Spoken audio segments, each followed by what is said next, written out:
Les dije que vamos a comer mariscos, como solo ya se lo comieron. Lo que se lo comió.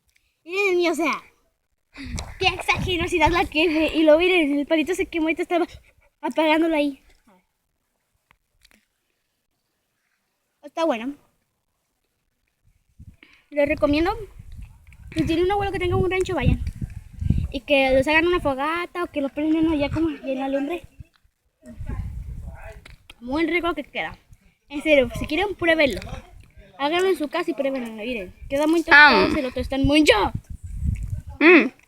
Les doy poquito. Ahí está.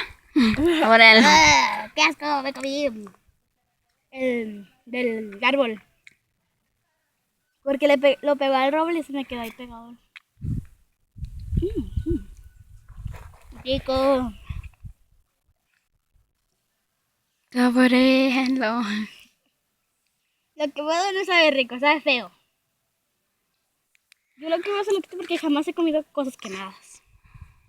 Nada más sopa. Por experiencia. ¡Ah! ¡Quítamelo!